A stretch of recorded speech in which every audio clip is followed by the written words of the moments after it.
My name's Judson Reed. I'm with Cornell Cooperative Extension. We're the land-grant university in New York. I direct our urban agriculture programs for Extension in New York State. And I'm honored to share the stage today with Kwesi and Yemi, both from Brooklyn. We're going to try to break this up into maybe 3 15-minute sessions and then have a question and answer period at the end, or kind of a panel session as well. Before I start, one thing I want to acknowledge is the great overarching themes that we've heard in our talks this morning. For me, I feel like I'm grinding the gears a little bit here because I'm going to go into a bit of a science-based talk, but I want to recognize that the science that I'm sharing is in service of these greater goals of food sovereignty that we're here talking about in our Urban Ag Conference.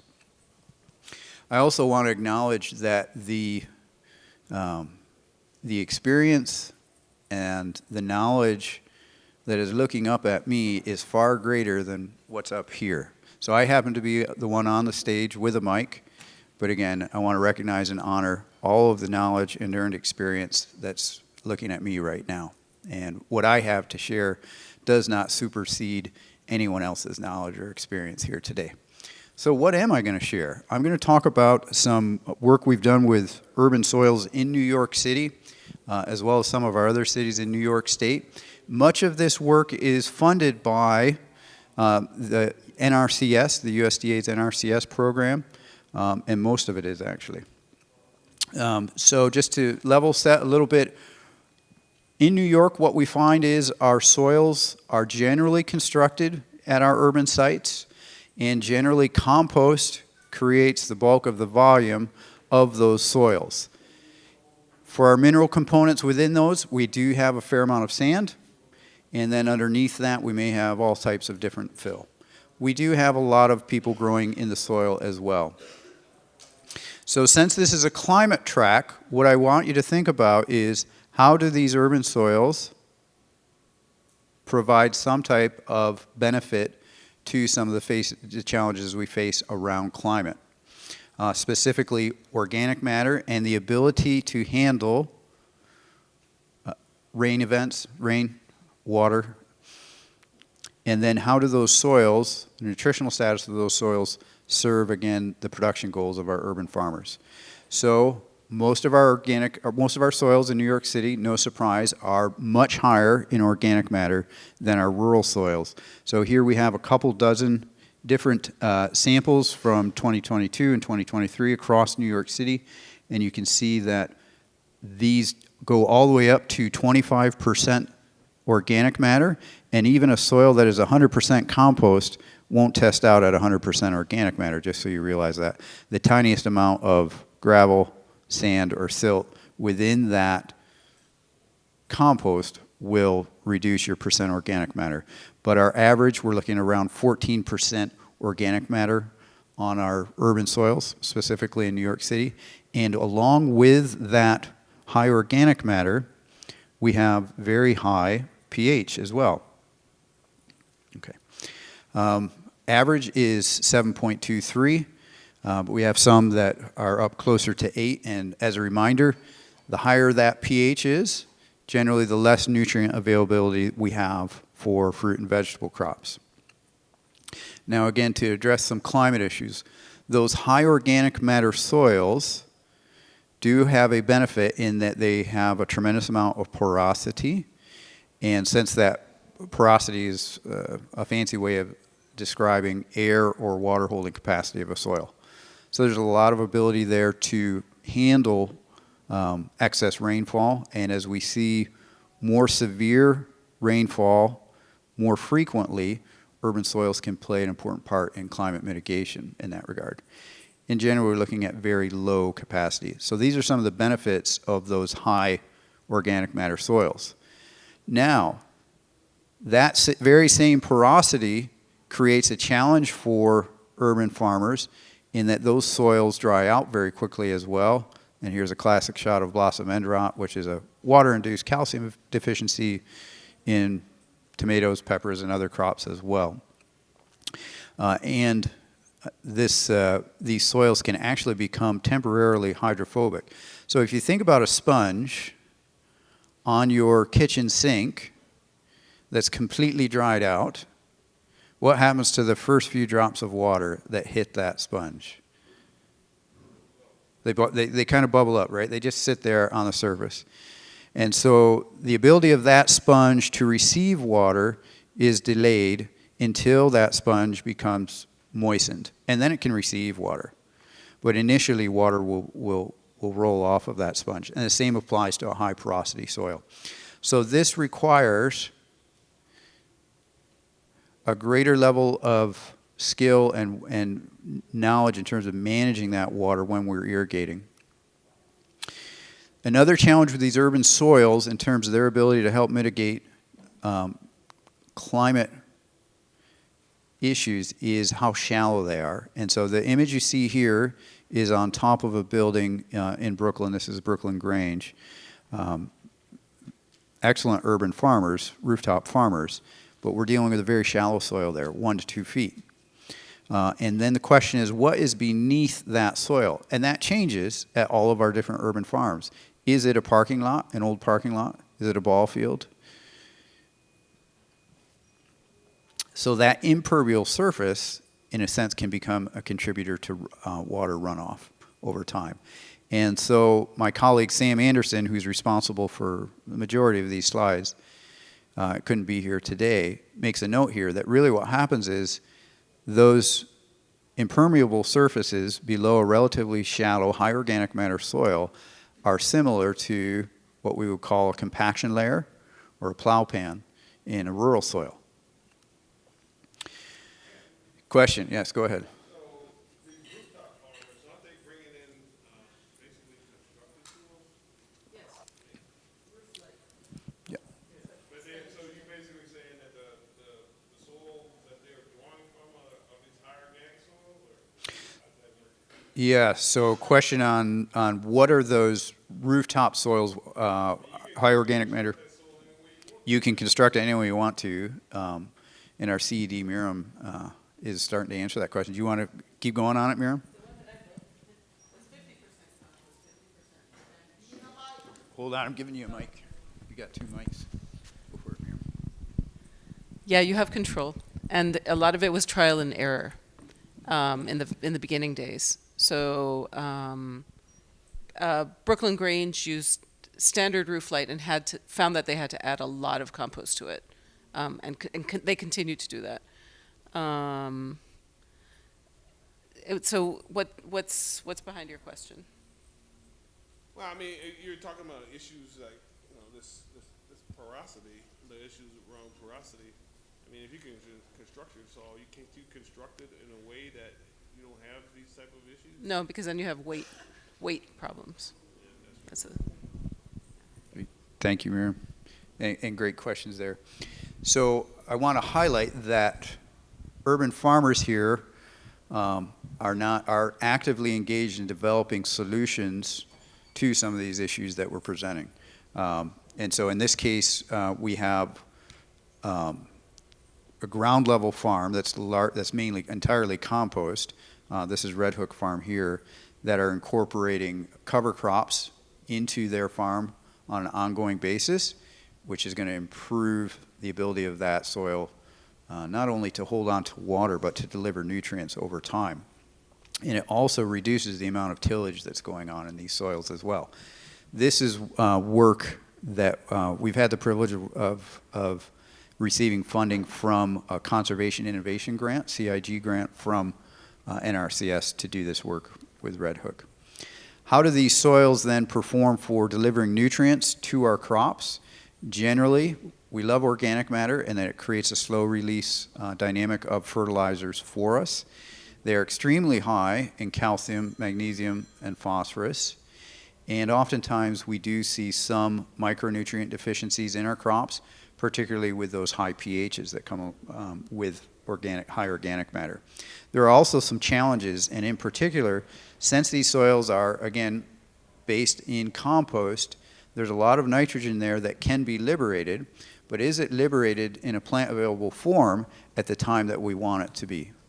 So oftentimes in the spring, we will see a real flush of nitrogen being available, and our foliar samples come back very high in nitrogen, which is, if for fruiting crops, that's going to delay maturity, and it creates an excess of foliage at times, which puts us into some disease problems as well. So now I want to highlight some of Sam Anderson's work around how do we interpret these soils from a nutrient analysis standpoint. So in our work in extension, we're always telling farmers to do soil tests so they can have more precise nutrient management and less excess fertilizer applications. So that's a positive for the climate in general. However, our standard analysis of nutrients is based on rural field, what we call bulk density. Bulk density, just so we can understand that, is a measurement of weight relative to volume. And so if we think about a mineral soil where clay, sand, silt are the predominant fractions of that soil, that creates the majority of your weight. That's going to be a very different bulk density in the same volume compared to a soil that is is largely organic matter. And so what Sam has found is that our bulk density in these urban soils is so distinct from rural soils that we are actually overestimating the amount of nutrients that are available to our crops in urban soils. And in this case, we're looking at potassium, and Sam has created a adjustment where he actually measures the true bulk density of the soil and then transforms those soil tests to reflect the nutrients that are actually there. And real quick, I'll point out what we're showing in this chart is that the blue box is what the lab is telling farmers they have, in this case for potassium, a nutrient essential for having nice red tomatoes, for example. And the orange box represents what's actually there once Sam adjusts for bulk density. So what this means is that there needs to be some adjustment of those nutrients on the part of the urban farmer. This is data that we collected from several dozen farms around New York State, and it shows a relationship between soil calcium levels and foliar potassium levels. So in other words, what we do is measure how much calcium is in the soil and then plot that against how much potassium is in the crop itself. And surprisingly is that as calcium goes up, potassium decreases. So for our urban farmers, this can impair their crop health considerably because there is so much calcium within compost. And so this is a bit blasphemous because people really have a high regard for compost in urban farming, but too much of a good thing is not a good thing, right? Too much of a good thing is not a good thing. I can tell you that from personal experience over and over again. It seems like I never learned that lesson. So don't overload the system with compost is our message. And then I want to end my portion of this by sharing some exciting results from our CIG work, Conservation Innovation Grant, that we've got from the USDA. And the good news is that for urban farmers, there's also an opportunity to apply for conservation innovation grants and do similar work on your own urban farm. What we're looking at are cover crops, so crops that we're not going to harvest for fruits or for sale, but to grow out and incorporate back into the soil. And what we're analyzing is a single species cover crop compared to a multi-species cover crop. And that multi-species may have a legume in it, it may have brassicas in it, it'll probably have some grains in it. We grow out these different plots, incorporate them into the soil, and then we measure the foliar nutrient status of the vegetable crops after growing those cover crops. And the chart I'm showing you here, we can see nitrogen, which is on your left, and potassium, which is on the right-hand side of that slide. The blue bar represents the multi-species cover crop. The orange bar represents a single species cover crop. So very exciting to me, particularly on the far right of that slide, is that multi-species mix is showing a higher delivery of potassium to our crops than a single species mix, considerably so. So this is the type of work that the USDA is funding. We're honored to be a part of it, and we look forward to continuing this work with our urban farmers. And again, I want to acknowledge Sam and all of his work, the USDA, for supporting this in our cooperating farms in Buffalo, Rochester, and New York City.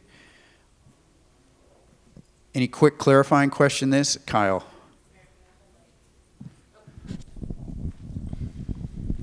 Hello. In full transparency, I'm on Judd's team, but I just had a question about Red Hook Farms because I Yes. know they're 100% compost Yep. that they use, and they have like a thriving farm, even though I'm sure it's high organic matter. So what practices are they using to ensure high nutrient availability? Because it doesn't sound like they've had any problems. Yeah, so the question is, what are they doing to, everything looks good on that farm. What are they doing to make sure everything looks good?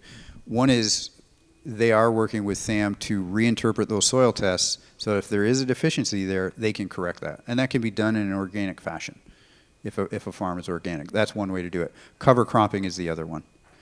So again, I want to be mindful of my time, but we might ask ourselves a logical question, why are we cover cropping in a soil that is already entirely compost? Why are we doing that?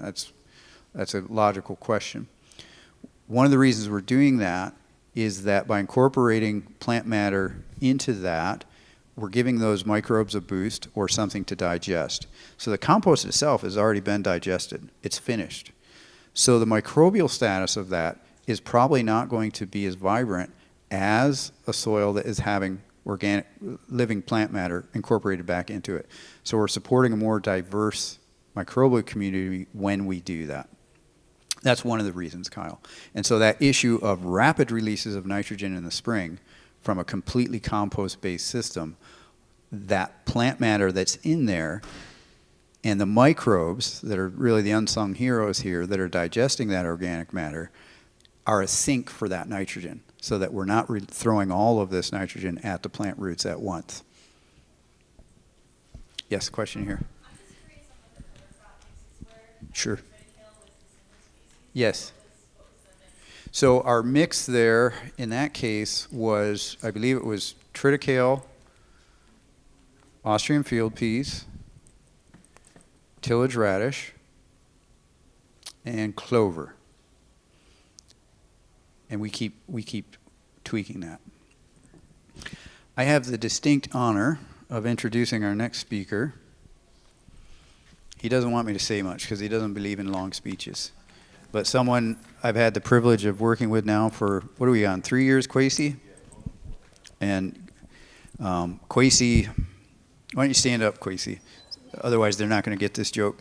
Kwesi said, Judd, are you going to wear your red shirt on what's today, Tuesday? I said, I will, Kwesi, but I'm a little concerned that the people might confuse us if I do. Thanks, Judd.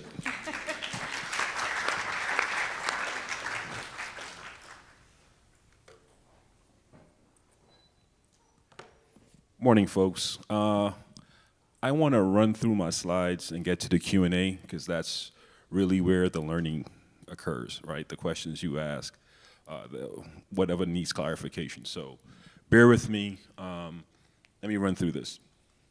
So this is a picture of, most of the pictures here are from my personal experiences. So this is in my backyard bed I made, and it's rock dust with calcium, with eggshells.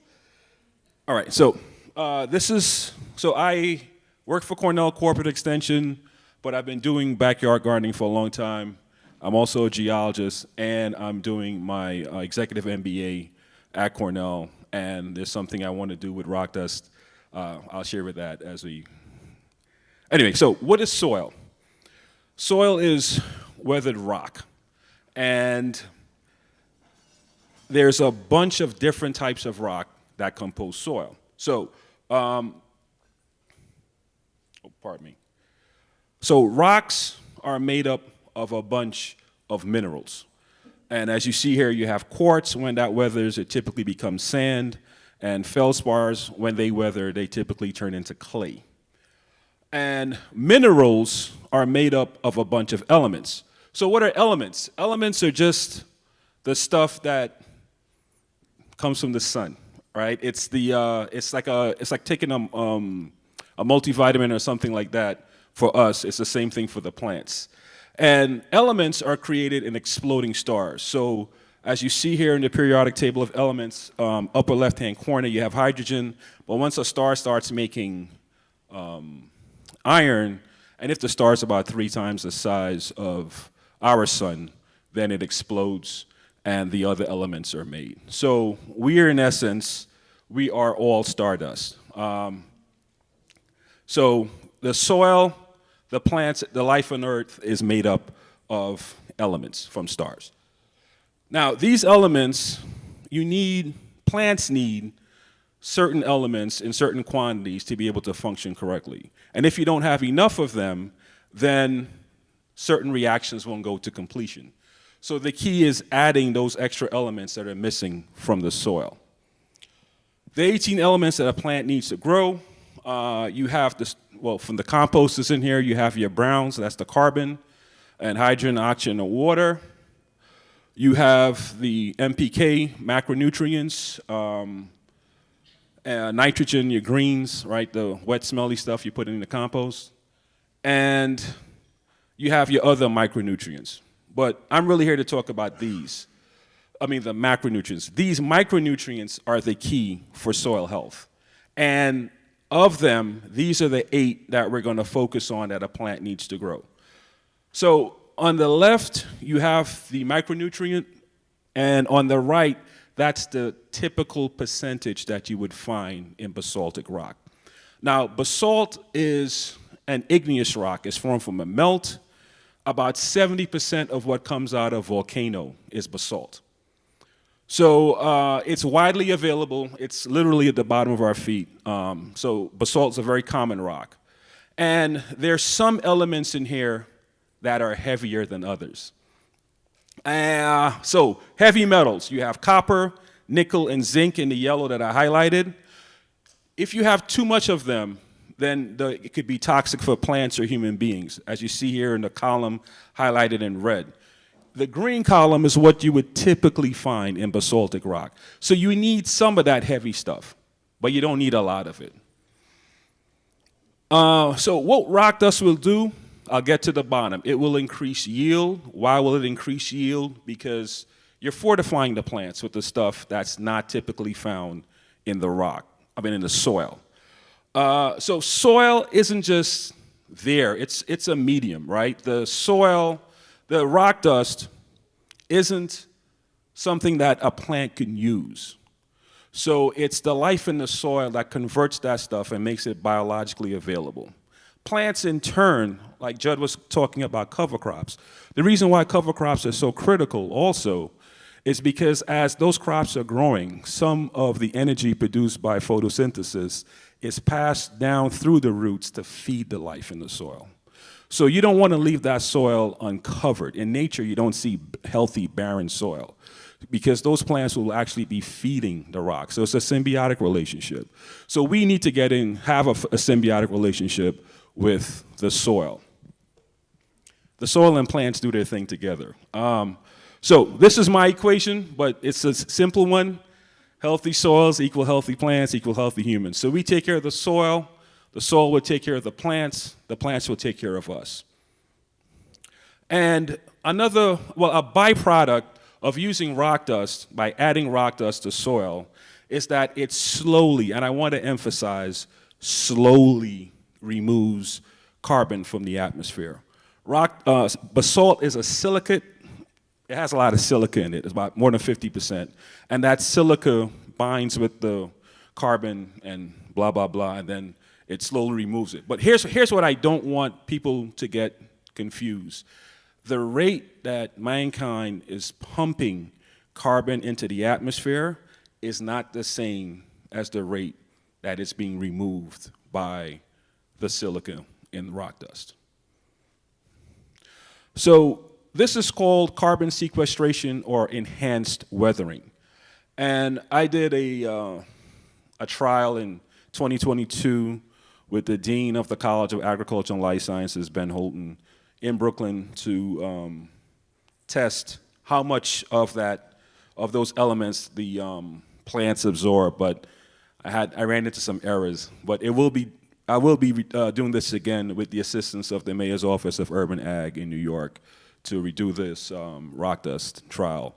And in a conversation I had prior to this starting, there might be a competitive trial happening in a few years with rock dust, biochar, and permaculture somewhere in North Carolina. No, Virginia, right? Yeah. So, any questions? Wait, Yes. Hold on. I'm going to use the microphone just so everyone can hear okay. So from an elemental standpoint, we're just talking about rock dust, right? Yes. Why wouldn't I just foliar feed sea salt? Say it again? Why wouldn't I just feed sea salt, like foliar feed sea salt instead? Great question. So, sea salt is sodium chloride, right? And natural. So, okay. So some geology. Salt is an evaporite. It's formed from evaporation in a shallow sea where the water evaporates, and it's not just salt. You have some minerals in there, but that's dependent upon the composition of the minerals in that body of water. I want rock dust not to be seen as just as a soil conditioner. I want rock dust to be seen as a broad spectrum fertilizer for trace elements.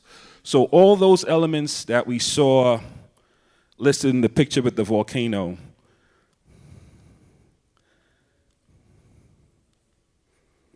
all of these. So sea salt may have some.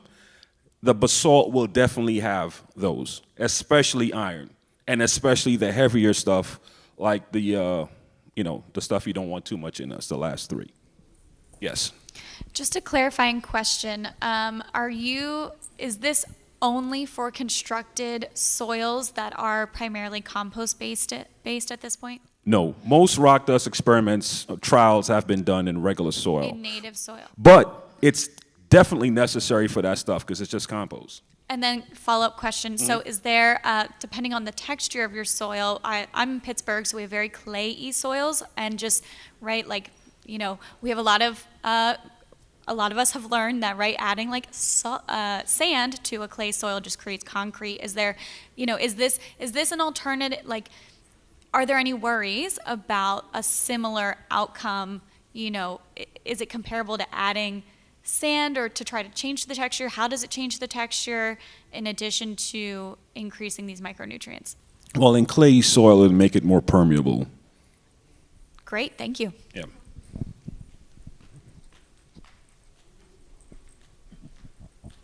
This is definitely new to me, but I would like to know what other indigenousous practices that actually use this practice with the dust. I'm glad you asked. So I left out a story in running through this.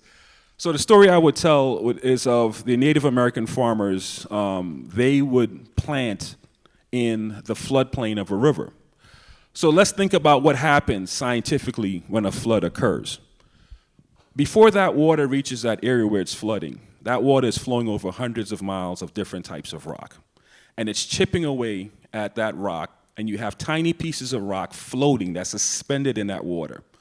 And then heavy rain, stuff like that, it takes a bunch of sediment, right? So you have this brown, nutrient-rich water that is now, all that stuff is deposited in that soil, right? So that soil is being remineralized.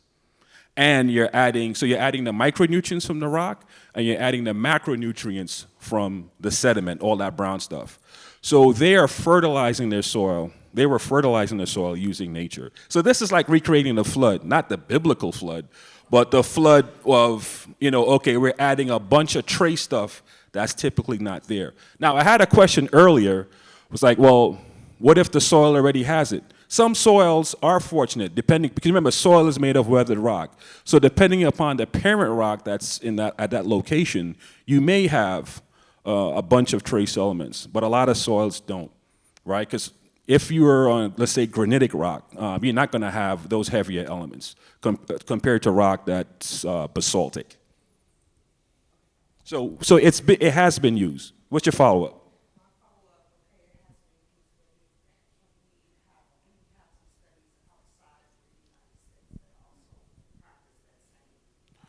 What I would recommend is go to rockdustlocal.com, and they have an area where they have a bunch of studies. Oh, I'm sorry. After this one, we have two more in the queue, and then we're going to move forward. Oh, okay. The first one or the second? I asked, was it any other places that practice the same process outside of the United States? Other questions?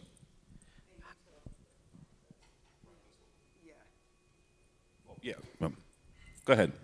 Yeah, hi, Kaisa Beatty from Minnesota.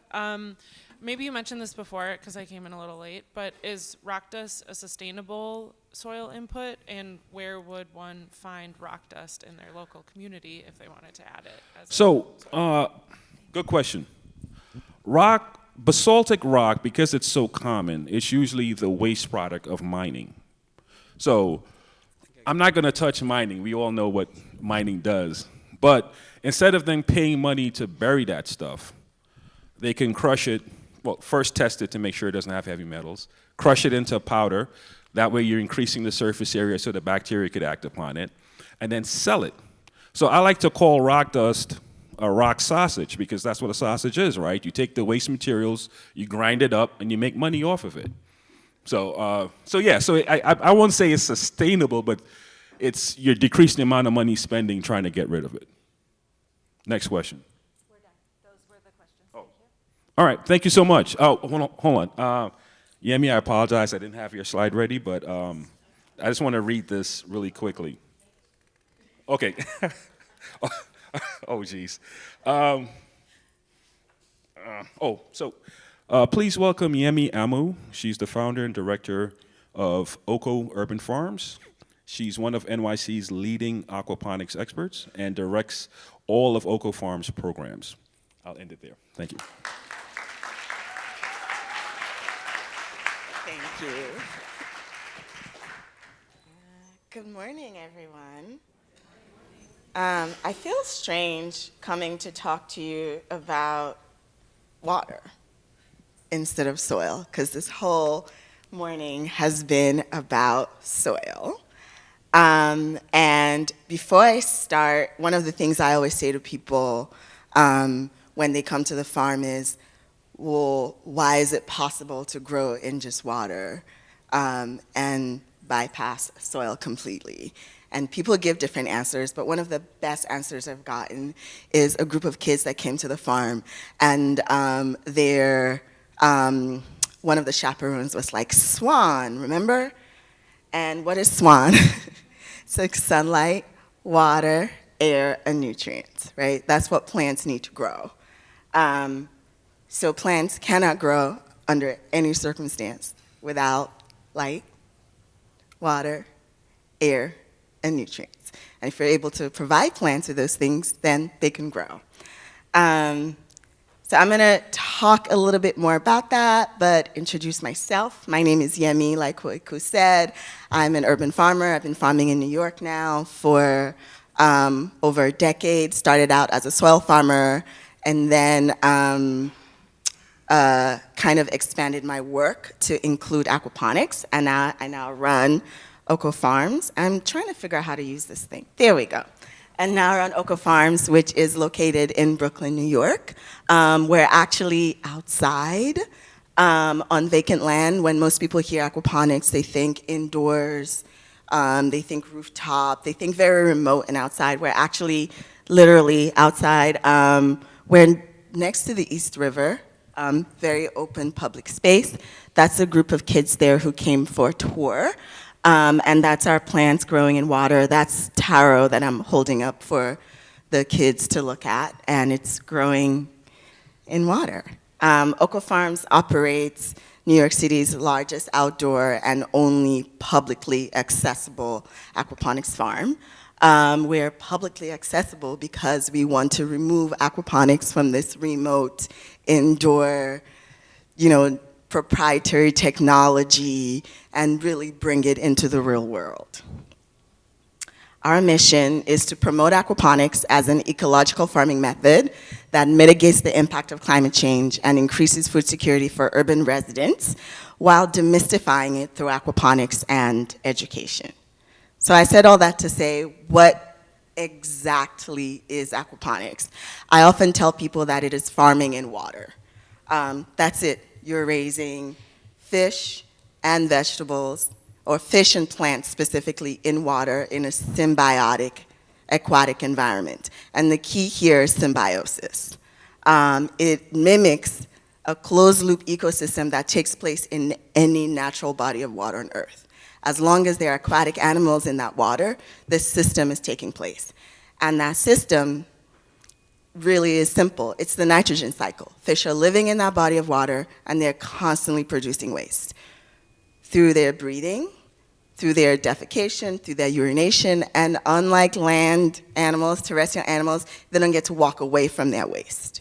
Instead, nature has devised this beautiful system where naturally occurring microbes, the same kind you find in soil, break down that waste and turn it into nutrients, primarily nitrogen. At least that's what most people say. It's definitely a lot more than that because there are different types and species of microbes. And then that waste that the microbes create through their breakdown of the fish waste is nutrients that plants then take up through their roots. And in the process, water is clean for the fish. So in nature, lakes, rivers, oceans do not empty out every day because fish are living in them. Instead, there is a system that recycles that fish waste and turns it into nutrients that plants grow in. Those plants are oftentimes microscopic. We can't see them. They're phytoplankton. Sometimes they're visible to the eye as algae and kelp. Sometimes they're coconut trees that grow by the beach. But this constant recycling system is how fish are able to live in their natural bodies of water. I have a quote that I pulled up from Robin Wall Kimmerer's book. But before I go into that, I wanted to add one more thing. This constant system of recycling fish waste and turning into plant food, recycling fish waste turning into plant food, and then keeping the water clean for the fish also helps to keep a thriving plant biodiversity in natural bodies of water on Earth. And those plants are also responsible for taking up between 50 and 80% of carbon dioxide in the environment. So for those who live who live in urban spaces or on land and not living in coastal areas, we tend to underestimate the role that aquatic animals play in keeping us alive, in keeping our air clean. And this aquaponics is a system that reminds us of that every day because we're able to raise fish on land and we're able to be part of this ecosystem. I love this quote from Robin Wall Kimmerer's Braiding Sweetgrass because it shows us how that this aquaponics is this mimicking of an ancient system that connects us to aquatic life. She is talking specifically about salmon here. She goes, the diversity of salmon in the river, Chinook, chum, pink, and coho, ensured that the people would not go hungry, and likewise the forest. Swimming miles inland, they brought much needed resource for trees, nitrogen. Using a stable isotope analysis, scientists traced the source of all nitrogen in the wood of ancient forests all the way back to the ocean. Salmon fed everyone. So salmon and all other fish on Earth contribute to the Earth's ecosystem by ensuring not only that plants are fed, right? Phytoplankton, algae, water hyacinth, all these guys are being fed by their waste, and then they also contribute to removing carbon dioxide from the environment. So what does any of this have to do with us? What does any of this have to do with climate resilience or growing in urban areas? Aquaponics is not new, or at least the word aquaponics is new, but the system itself has been used for thousands of years by humans all around the world as a form of adaptation, as a way to respond to climate extremes that has led to food insecurity. whether it's drought or flood. And people today, all over the world, are continuing to either to reintroduce these systems as a form of adaptation. This picture you see here is Bangladesh. Bangladesh has been experiencing some of the worst floods in history. I think 90% of Bangladesh's population are farmers, and they're losing all of their farmland because of floods. One of the things that they have reintroduced is their floating farms in order to make sure that farmers are able to stay resilient and people are able to be fed. These floating farms are put directly on bodies of water, and they grow all types of vegetables, and there's also fish that is helping to fertilize the plants. In urban spaces around the world, people are adapting the system of raising fish and vegetables together, whether it's in small spaces where it's difficult to grow food because of soil degradation or because the land is so small, right? They're able to raise both fish and vegetables, twice as much food as they would otherwise. I visited Ubud in Bali early last year, and everywhere I went, every piece of land that I imagine would have been a vacant lot had these ponds going. I could hear the sound of water everywhere I was constantly, which is really cool because I hear the sound of water running all day. And everywhere you could see those rice and fish integrated farms.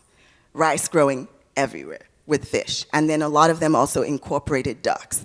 Ducks help with adding additional fertilizer through their waste and also helping to control insects. There are about 12,500 of those types of farms in Bali, and they were brought back specifically. And when I say brought back, because when the French colonized Indonesia, they got rid of a lot of these ancient systems of growing food, and they're bringing them back to ensure food security for their citizens. Water conservation. When we built our first farm, it was on a tiny 2,500 square foot lot with zero access to water. Every other farmer had turned it down, and we thought it would be a great opportunity to demonstrate what it can be like to grow food without access to water. We were able to tap into the hydrant every once in a while when we first set up, but we primarily depended on rainfall for the water. Just like the natural bodies of water on Earth, every time we lost water through evaporation, through plants taking up water, God forbid, sometimes it was leaks, but we could depend on rainfall to help us supplement the water that we lost because we were always recycling water. And in different places around the world where people are dealing with severe drought, aquaponics is something that they're constantly returning to. It's also a way that people are increasing biodiversity and symbiosis in urban environments. Already in aquaponics, you're raising multiple creatures. You're raising microbes, you're raising fish, and you're raising plants. But because you have this living body of water where microbes are living in it, you're also attracting all types of creatures.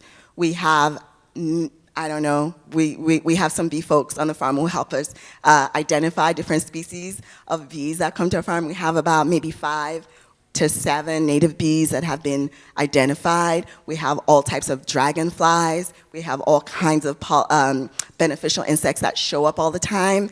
Birds. We have so many birds that show up, and they're all coming because we have this aquatic ecosystem.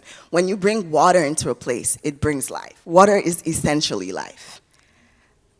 And one of the things that, not one, but a primary focus of Oko Farms is to make sure that aquaponics, or the system that could bring food security that is necessary for many people in urban areas in different parts of the world to be able to adapt to climate change, is that it must not be remote. It must not be rooted in proprietary knowledge and proprietary technology, but it must be available and accessible to everyone. So our guiding principles include that aquaponics must be community-centered. People can and should make it what they want and how they want, as long as they're using the principles of raising fish, feeding those fish and allowing the fish to feed them by helping them raise plants. Information must be transferable, materials used must be local, inexpensive, and accessible. I think that's a big, big deal. We see a lot of systems that are inspiring all over the world, people growing with rice hulls, people growing with sand. We've been experimenting with both rice hulls and sand on our farm. But what materials do you have in your community that you can use? What fish are local to you? What fish are growing in your community? What fish are adaptable and resilient for where you are? Those are the fish you should be raising and not trying to do something outside of that so that your system can be sustainable. And of course, it should be local. It should represent the people, the methods and ways in which that the food is being grown and aquaponics is being practiced should represent the people. I think that is a huge guiding principle for us. And based on that guiding principle, we have our own model, and we call it the Oko Farms ecosystem model, where really what we want is for people to come into our space and be able to take what they see and apply it and interpret it in any way that they want. So our practices are replicable, the materials we use are easy to find. We want to make sure that communities people who come are gaining information that they can take home, their communities, their schools, wherever, their countries. We have people who visit us from around the world and are able to adapt it to the environment. And hopefully, we can have equitable food access and health equity. I think as passionate as I am about urban farming, I've lived in cities my whole life. I'm from Lagos, moved to New York when I was a teenager in the 90s. All I know is living in cities. I love cities. I have no desire to live or farm outside of a city. However, those of us who live in the city are the most vulnerable, whether it's because of systemic inequality, whether it's due to climate change, political instability, structural, inequity, or even global health crisis like we saw in 2020. We are the most vulnerable. We rely on food from outside to feed us. And we also experience climate change a lot more intensely than other parts of the world. We need urban farming, and we need different types of urban farming that are easy to practice and easy to replicate. And that is what we promote. So how do we do that? We do a lot of programming. We grow a lot of food. And we try to grow as many different types of food as possible. One of the questions I often get asked is, what can you grow in aquaponics? And I'm always like, I'm still looking for what I cannot grow in aquaponics. So we grow a wide diversity of vegetables, mostly fruits and herbs. And we often have immigrants come to us asking for a specific vegetable. I cannot get this vegetable. I remember a woman, this was in 2019 or 2020, she DM'd the Oko Farms Instagram and was like, do you know where I can find sweet potato greens? And I was like, people eat that? And she said, yes, I'm from Liberia, and I cannot find it anywhere. And I was like, oh, okay, I'll grow sweet potatoes. And that's how we started growing sweet potatoes in our aquaponics system. So that happens a lot. People say they want jutes, they want a specific type of amaranth green or whatever. It's a good opportunity to see what is possible, and it's a good opportunity to also sort of cater to what people want. When we're talking about food security and food sovereignty and food justice, is also being able to provide food that people want to eat and are looking for. So we have a weekly market stand. We also donate quite a bit of food and also make ready-to-eat meals that are donated and go to community fridges around the city. We do a lot of education. We have farm tours that school groups come regularly to visit our farm, and summer camps and adult groups. We have a youth training program, which we're very excited about because the youth get paid to work on the farm and to learn about farming. We also invite different types of practitioners onto the farm to teach, whether it's culinary, nutrition, and different types of wellness. One of my favorite things we did last year was we did meditation around the fish tank, which was really fun.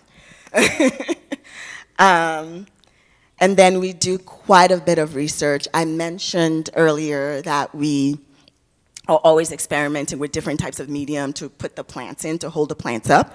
The nutrients are coming from the fish wastewater, but the plants need to be held up. We've been experimenting with sand. We're also right now working with NYU on fish welfare. That is something that does not exist right now in the field of aquaculture. There's a lot of work on raising animals on farms more humanely, but there is absolutely nothing on raising fish. When I first started learning aquaponics, what I was taught is you have to kill fish in order to raise them. If you've not killed 1,000 fish, you're not a fish farmer. What I'm so thankful for when I got with a professor at NYU was I was like, I can't do this. if I have to kill fish, and I don't think I can do this because it doesn't make sense. And she's been working me through, well, you know, the behavior and the perspective of these folks are incorrect. Fish are living things. They deserve dignity. They deserve to be raised well, and they work with everything on like the shape of the fish tank, the kind of covering we give them, how we engage with the fish. One of the main things in aquaponics is your fish are drivers of the system. If they're not well, then you do not have an aquaponics system. Fish are also very sensitive creatures. They react to 2-degree temperature change in the natural environment, right? So they're always an indicator that there's something wrong. And in an aquaponics system that's reliant on not just the fish being alive, but the plants and the microbes all working together in symbiosis. If you have to treat the fish for disease of any kind, you're probably going to make your food inedible for humans and probably kill your microbial population that's keeping it going. The best way to keep your aquaponic system going is to create a safe, nurturing environment for your fish. It keeps it organic, and it keeps it safe. It keeps it sustainable, and it keeps going. So we've been working really hard on that, and we're very proud of the work that we're doing. We have fish that have been with us for almost 10 years now. So I've been able to deviate from you have to kill 1,000 fish, only when we want to eat them. That's a different story. Then we harvest them for food. I will get to that. Let me just finish. And I will just say, the same way you raise plants that are adapted to your environment, you should also pick species that are adapted to your environment. So we raise the species that can not only survive the winter, but also the extreme heat of New York City summer. Yeah. And then we do aquaponics in schools, and then we have a program called Farm to Communities, where we get invited by community-based organizations to develop aquaponic systems for them. This one down there with the fish and plant on top is on a rooftop in Brooklyn at a supportive housing facility. I think there are about 100 families that live in that building, and they grow food and use the rooftop aquaponics farm for both food production and horticultural therapy. And then, last slide, and you can ask questions. This is one of my interns from last year, Maya. Maya is from Uganda, but goes to school at Cornell, and was really interested in the internship because she was like, what is this urban farming thing I keep hearing? Is it possible? Does it work? And she had a fantastic time on the farm. But the reason I have this up, and if you could just take a moment to look at it, is because I think she really articulated what we are trying to do with not just aquaponics, but urban farming, right? You have to balance being environmental stewardship, being respectful to the environment, feeding your natural environment, and not just feeding people. You also have to balance the reality of financial sustainability, which is not easy. And then we really want to attract a diverse audience. We want people to know that everyone should be involved in urban agriculture. I didn't say this earlier, but Oko is a Yoruba word. I am, a Yoruba girl from Nigeria, and typically when people refer to Oko or farm, You know, they're not just referring to like a physical farm, they're referring to a place where agriculture is the center of life and community. And that's what we want. We want to build an environment where we want to build a reality where urban areas can be centers for agriculture, because life has always evolved around nature and agriculture. We have to feed ourselves. We have to clothe ourselves. That comes from agriculture. We also have a clothing program. We grow natural plant dyes and fiber crops in our aquaponics system. We want whoever you are, whatever you do, we want you to see that there is a connection to you and agriculture, because that is how we create climate resilience. It can't be something that other people do. It has to be something that we're all interconnected with. Even if you're not farming, there's a place for you. And I love that Maya was able to get that from 8 weeks of being on the farm. Questions? What's the species of that superfish you have? So they're not superfish. They're fish that have been farmed for thousands of years. So they're cold vulva. There's carp. The Chinese have been raising carp for thousands of years. So we raise different types of carp. Mirror carp is mirror. Their scales are huge. I like mirrors, and they're edible. There's also common carp that's edible. We're going to start raising common carp this year, but we do the mirror carp because they're very much like catfish. And then we do goldfish and koi because the kids love them. We also raise channel catfish. We tried tilapia in the past, and then that's why I learned very quickly this is why fish die. They do not thrive in any temperature below 75. They start struggling after that. So we select species like that. But carp and species that have been farmed for a long time. We didn't start farming them. Catfish have also been farmed for a really long time, thousands of years. Hi, thank you so much for your presentation. I'll admit I'm, up until your presentation, wholly unfamiliar with aquaponics. And I was wondering what your relationship with the East River is like. Do you source water from the river? Do you use native species in the river and salinity issues? Can you speak to that? We do not have a relationship with the East River except for looking at it lovingly. The East River contains all of our waste, unfortunately. So no. It would have been beautiful, right, to be able to grow directly on top of the East River, but all of our, as a matter of fact, there's a huge sewage tank that if you look right in the corners right there, that reminds us that that's where our sewage ends up. So no, we rely on municipal water and rainfall. I have a question about where you're growing the plants. Is there are you growing directly in the ground and putting something there to, in the ground to hold the water there so you can put the fish in? You said you have sustainable materials. And I'm also curious about how you're holding up the plants or trellising them. Is that what you mean when you say holding them up?